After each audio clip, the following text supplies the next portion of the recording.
Good morning students, welcome to the TSN school.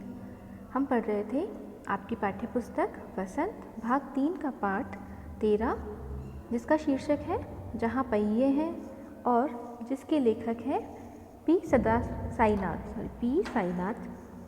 अब तक हमने पढ़ा कि पुडुकोट्टई जो कि तमिलनाडु राज्य का एक ज़िला है जो भारत के सर्वाधिक गरीब ज़िलों में से एक है।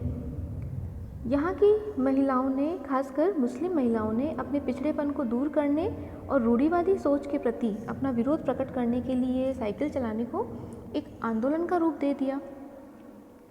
और 10 वर्ष की बालिकाओं को अगर छोड़ दिया जाए तो जिले की 1/4 महिलाओं ने साइकिल चलाना सीख लिया था। लेकिन शुरुआत में उन महिलाओं के लिए साइकिल चलाना इतना भी आसान नहीं रहा।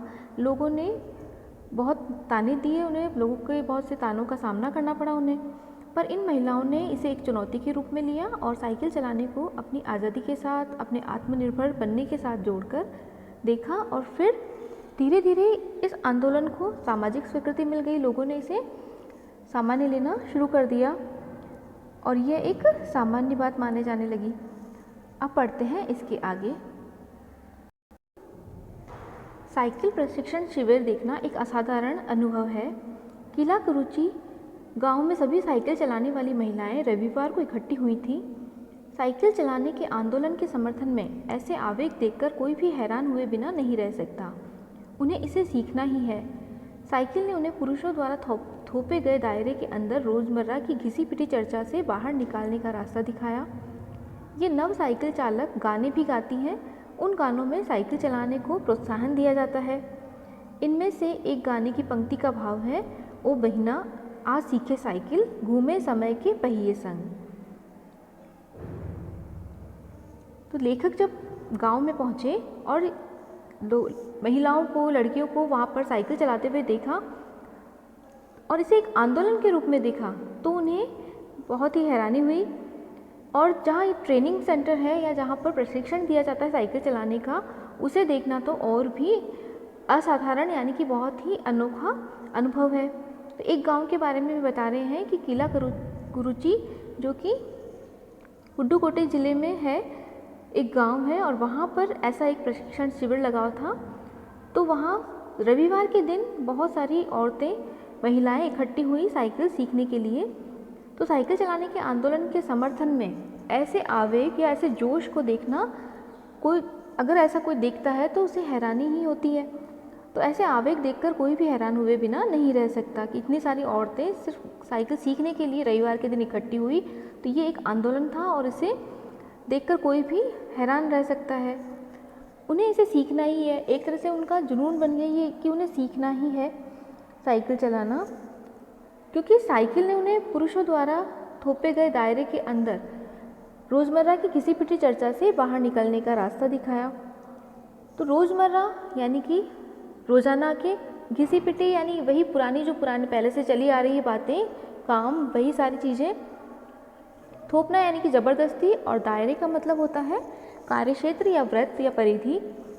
तो उनका एक कार्यक्षेत्र निर्धारित कर दिया गया महिलाओं के लिए कि उन्हें यही काम करना है, इसके अलावा वो कोई भी काम नहीं कर सकती। इसी तरह से उन्हें रहना है, ऐसे ही काम करना है। इस तरह से जो उनके लिए बंधन बांध दिए गए, नियम बना दिए गए, उससे बाहर निकलने का रास्ता साइकिल चलाने से ही उन्हें दिखाई दिया। और ये जो नव साइकिल चालक हैं, जिन्होंने नया नया सीखा है साइकिल चलाना, वो साइकिल चलाते हुए गाना भी गाती हैं और साइकिल चलाने को प्रोत्साहित करने या उसको बढ़ावा देने के लिए ही ऐसे गाने गाए जाते हैं, ऐसे गाने गाती हैं जिससे दूसरी महिलाओं को भी प्रोत्साहन मिले। जैसे उन्होंने एक गाने की पंक्ति के बारे में एक गाना बताया है जिसकी पंक्ति है कि ओ बहिना आओ सीखे साइकिल, घूमे समय के पहिए संग। ताकि पहिए, साइकिल के पहिए यानी समय का पहिया मतलब प्रगति करना, या फिर जो समय वर्तमान चल रहा है उससे कदम मिलाने के लिए साइकिल सीखते हैं ताकि हम भी प्रगति कर सकें।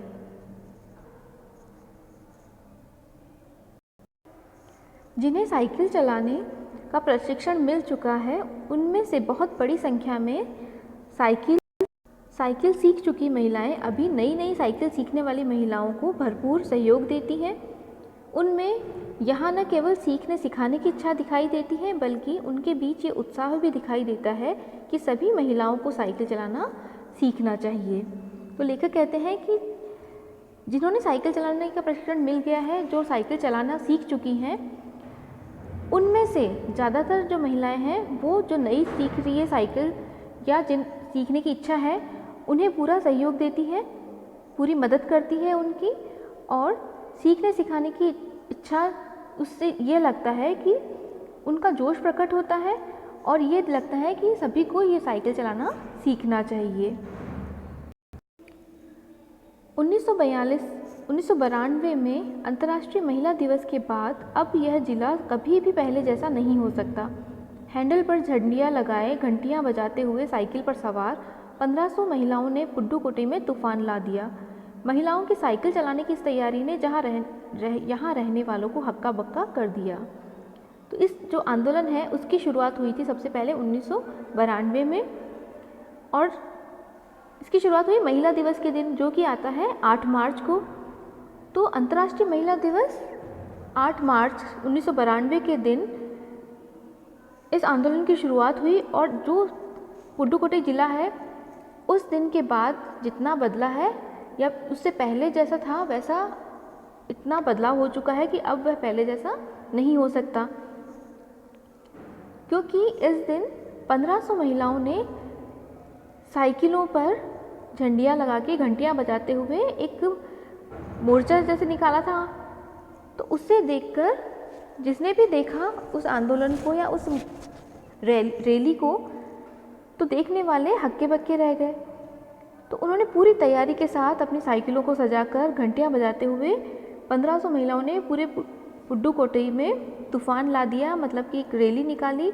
और महिलाओं की इस तैयारी को देखकर जिसने भी देखा वहाँ रहने वाले लोगों ने, तो वो हक्के बक्के रह गए, यानी कि आश्चर्यचकित रह गए। इस सारे मामले पर पुरुषों की क्या राय थी? इसके पक्ष में आर साइकिल्स के मालिक को तो रहना ही था। इस अकेले डीलर के यहाँ लेडीज साइकिल की बिक्री में साल भर के अंदर काफ़ी वृद्धि हुई। माना जा सकता है कि इस आंकड़े को 2 कारणों से कम करके आंका गया। पहली बात तो यह है कि ढेर सारी महिलाओं ने जो लेडीज साइकिल का इंतज़ार नहीं कर सकती थी, जेंट्स साइकिलें खरीदने लगी। दूसरे, उस डीलर ने बड़ी सतर्कता के साथ ये जानकारी मुझे दी, क्योंकि उसे लगा कि मैं बिक्री कर विभाग का कोई आदमी हूँ। तो जब ये आंदोलन चल रहा है, पुडुकोट्टई में चल रहा था, तो वहाँ के जो पुरुष थे, क्योंकि महिलाएं तो इसे अपनी आज़ादी से जोड़कर मान रही थी, और पुरुषों के द्वारा जो थोपे गए थे उन पे दायरे निर्धारित किए गए थे, जो कार्य थोपे गए थे उससे अपने आप को मुक्त करने का एक साधन माना था। लेकिन इस मामले में पुरुषों की क्या राय थी, पुरुष क्या सोचते थे इस बारे में?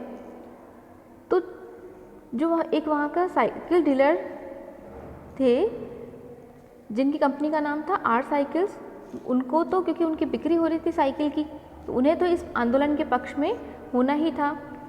और अपनी बिक्री के बारे में उन्होंने बताते हुए बताया कि साल भर में ही बहुत ज़्यादा बिक्री बढ़ गई है, वो भी लेडीज साइकिल की।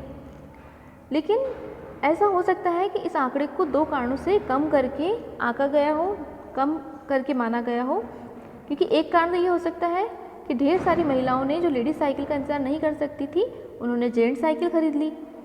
और दूसरा, जो डीलर था जिसकी ये कंपनी थी साइकिल की, उसे ये भी डर था कि जो लेखक है वो बिक्री कर विभाग से कोई अधिकारी है जो जानकारी लेकर हो सकता है उन पर कोई कार्यवाही करे, इसलिए भी उसने बिक्री कितनी हुई ये आंकड़ा नहीं बताया, कितनी ज़्यादा बिक्री बढ़ी साइकिल्स की, ये बात तुमने पूरी तरह से क्लियर करके नहीं बताई, साफ साफ नहीं बताई।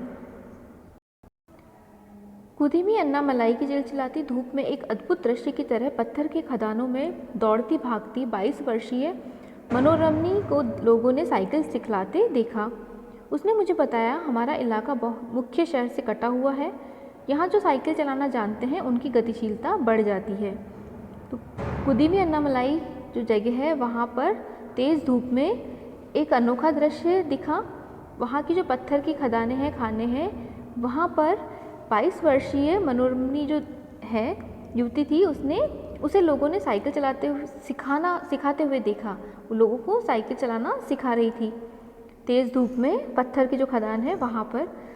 उसने बताया कि जो ये जगह है, स्थान है, वह मुख्य शहर में से कटा हुआ है, दूर पड़ता है, इसीलिए जो साइकिल चलाना जानता है उसी की प्रगति यहाँ पर ज़्यादा होती है। कुछ भी काम हो शहर से या शहर तक जाना हो या कुछ सामान लाना हो, तो जो साइकिल चलाना जानता है वही प्रगति कर सकता है, अन्यथा पिछड़ेपन का शिकार होना पड़ता है। साइकिल चलाने के बहुत निश्चित आर्थिक निहितार्थ थे। इसमें आय में वृद्धि हुई है। यहाँ की कुछ महिलाएं अगल बगल के गांवों में कृषि संबंधी अथवा अन्य उत्पाद बेच आती हैं। साइकिल की वजह से बसों के इंतजार में व्यय होने वाला उनका समय बच जाता है। खराब परिवहन व्यवस्था वाले स्थानों के लिए तो यह बहुत महत्वपूर्ण है। दूसरे, इससे इन्हें इतना समय मिल जाता है कि ये अपने सामान बेचने पर ज़्यादा ध्यान केंद्रित कर पाती है। तो साइकिल चलाना सिर्फ एक आंदोलन नहीं है, उसके आर्थिक यानी कि पैसों से जुड़े हुए भी फायदे, निहितार्थ यानी कि फायदे हुए हैं। इसमें आय में वृद्धि हुई कि जब आपका समय बच रहा है, आप कम समय में बिना किसी बस वगैरह का इंतज़ार किए अपना सामान खुद लेकर जाकर बेच सकते हो, तो आय भी बढ़ी। यहाँ की जो महिलाएं हैं वो आसपास के गाँव में भी साइकिल चलाना इजी हो गया, इसलिए आसपास के गाँव में भी कृषि संबंधी या उससे जुड़े हुए और भी जो दूसरे उत्पाद होते हैं, जो सामान है, वो बेचने जाने लगी। साइकिल की वजह से बसों का इंतज़ार करना और बस के टिकट के पैसे खर्च करने का भी पैसा बचने लगा, और सबसे बड़ा उनका समय बचने लगा कि बस का जितना समय इंतज़ार करना पड़ता है उन्हें, उसकी जगह जब भी वो फ्री होती है, जब भी जाना होता उसी समय वे रवाना हो सकती हैं। बस का इंतज़ार उन्हें नहीं करना पड़ता, तो इससे उनका समय भी बचा। और जो बसों की हालत होती है उसके चलते या जो व्यवस्था होती है बस की कि कोई मुश्किल वे स्थान जहाँ पर बसों की व्यवस्था आवागमन की सही नहीं है, कभी लेट हो रही है बस, कभी जल्दी आ रही है या कभी आती ही नहीं है, इस तरह की जो खराब व्यवस्था है परिवहन की, वहाँ के लिए तो ये साइकिल चलाना बहुत ही महत्वपूर्ण है। दूसरे, इससे इन्हें इतना समय मिल जाता है कि अपने सामान बेचने पर ज़्यादा ध्यान केंद्रित कर पाती है और अच्छे से अपनी आय को भी बढ़ा सकती है और अपना समय भी बचा सकती है। तीसरा फ़ायदा, इससे ये और अधिक इलाकों में जा पाती है।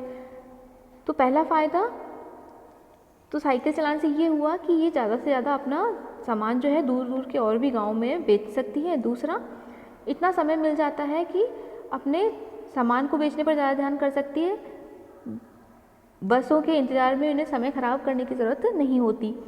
और तीसरा, अधिक से अधिक इलाकों में जा पाती है, जहाँ पर बसें नहीं जाती वहाँ पर भी ये साइकिल से जा सकती हैं।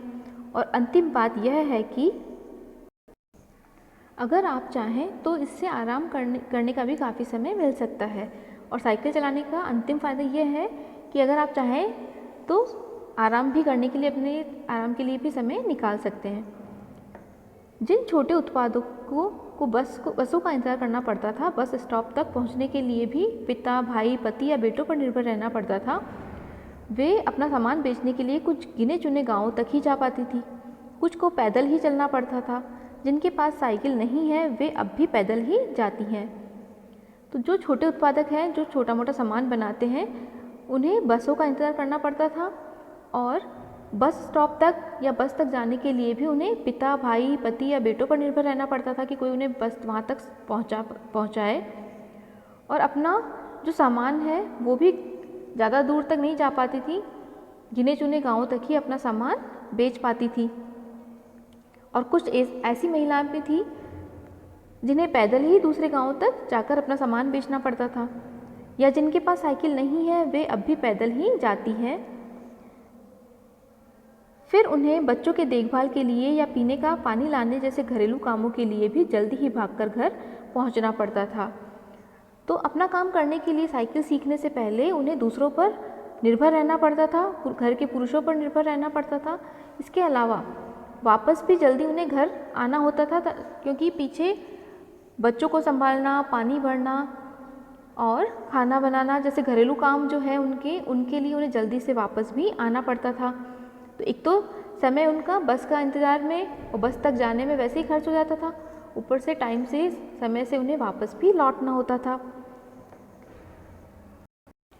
अब जिनके पास साइकिलें हैं वे सारा काम बिना किसी दिक्कत के कर लेती हैं।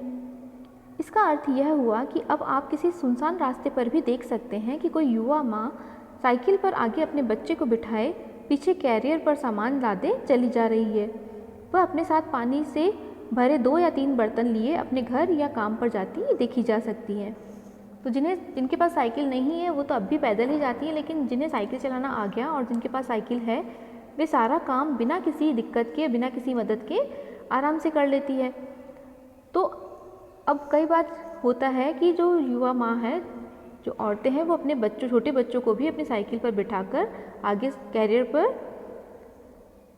आगे तो बच्चों को बिठा लेती है और पीछे कैरियर पर अपना सामान लादे गाँव में उन्हें बेचने के लिए निकल जाती हैं, या कोई भी काम हो जो उन्हें वो करती हैं वो करने के लिए जाते हुए देख सकते हैं। या फिर बच्चों को लेकर वो पानी भरने के लिए 2 या 3 बर्तनों को साइकिल पर बांधकर पानी भरने या भरकर लाते हुए भी देखी जा सकती हैं। आगे, अन्य पहलुओं से ज़्यादा आर्थिक पहलू पर ही बल देना गलत होगा। साइकिल प्रशिक्षण से महिलाओं के अंदर आत्मसम्मान की भावना पैदा हुई है, यह बहुत महत्वपूर्ण है। फातिमा का कहना है कि बेशक यह मामला केवल आर्थिक नहीं है। फातिमा ने यह बात इस तरह कही जिससे मुझे लगा कि मैं कितनी मूर्खतापूर्ण ढंग से सोच रहा था। उसने आगे कहा, साइकिल चलाने से मेरी कौन सी कमाई होती है? मैं तो पैसे ही गंवाती हूँ। मेरे पास इतने पैसे नहीं है कि मैं साइकिल खरीद सकूँ, लेकिन हर शाम मैं किराए पर साइकिल लेती हूँ ताकि मैं आज़ादी और खुशहाली का अनुभव कर सकूँ। तो सिर्फ आर्थिक पक्ष से, आर्थिक पहलू मतलब आर्थिक पक्ष से साइकिल चलाने को जोड़कर देखना गलत होगा, क्योंकि साइकिल प्रशिक्षण से महिलाओं के अंदर जो आत्मसम्मान की, सेल्फ रिस्पेक्ट की जो भावना पैदा हुई है वो ज़्यादा महत्वपूर्ण है, बहुत ही ज़्यादा इम्पॉर्टेंट है। तो उसके अन्य पहलू भी हैं साइकिल चलाने के, कि हम सिर्फ ये सोचें कि पैसे या उनकी आय में बढ़ोतरी हुई है तो ये गलत होगा। साइकिल चलाने से उन्हें आत्मसम्मान की, अपने प्रति भावना पैदा हुई है उनके मन में, औरतों के मन में। इसी तरह से एक महिला है फातिमा, वह कहती है कि बेशक ये मामला केवल आर्थिक नहीं है, और भी इसके कई पहलू हैं। और उसने इस तरह से ये बोला कि लेखक को लगा कि मैं कितना मूर्खतापूर्ण ढंग से ये सोच रहा था कि पैसों में बढ़ोतरी हुई, उनकी आय बढ़ी, उनका पिछड़ापन दूर हुआ।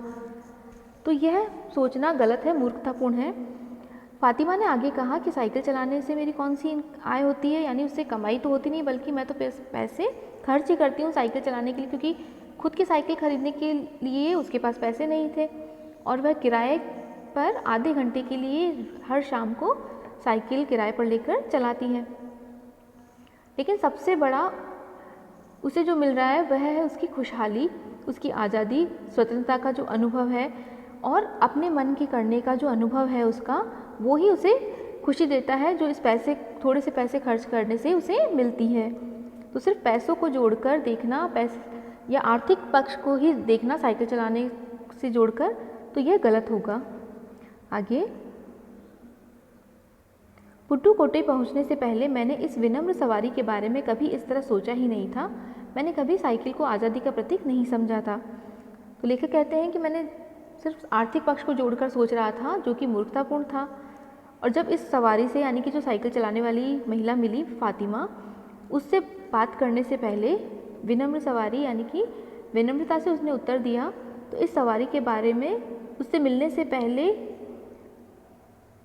इस बारे में सोचा नहीं था कि जो साइकिल है वो आज़ादी का प्रतीक भी हो सकती है, स्वतंत्रता का प्रतीक भी हो सकती है। एक महिला ने बताया, लोगों के लिए ये समझना बड़ा कठिन है कि ग्रामीण महिलाओं के लिए ये कितनी बड़ी चीज़ है। उनके लिए तो ये हवाई जहाज़ उड़ाने जैसी उपलब्धि है। लोग इस पर हंस सकते हैं, लेकिन केवल यहाँ की औरतें ही समझ सकती हैं कि उनके लिए ये कितना महत्वपूर्ण है। जो पुरुष इसका विरोध करते हैं वे जाएं और टहलें, क्योंकि जब साइकिल चलाने की बात आती है तो महिलाओं की बराबरी कर ही नहीं सकते। तो एक और दूसरी महिला ने बताया कि यह समझना उन लोगों के लिए जो इन्हें सामान्य लेते हैं साइकिल चलाने को, वह हम गांव की औरतों के लिए बहुत ही बड़ी चीज़ है, बल्कि ये एक हवाई जहाज़ उड़ाने जैसी उपलब्धि है। लोग इसको हंस सकते हैं इस पर कि औरतों के लिए, लेकिन यह यहाँ की औरतें समझ सकती है कि उनके लिए कितना महत्वपूर्ण है। और जो पुरुष इसका उनके साइकिल चलाने का विरोध करते हैं वे जाकर टहले, क्योंकि वे उनके साइकिल चलाने के मुकाबले में वे उनकी बराबरी नहीं कर सकते, क्योंकि उन्हें अब इतनी प्रैक्टिस हो चुकी है, इतना अभ्यास हो चुका है साइकिल चलाने का कि वे उनके बराबर, जो पुरुष है विरोध करने वाले, वे महिलाओं की बराबरी नहीं कर सकते। तो ये था पाठ जहाँ पहिए हैं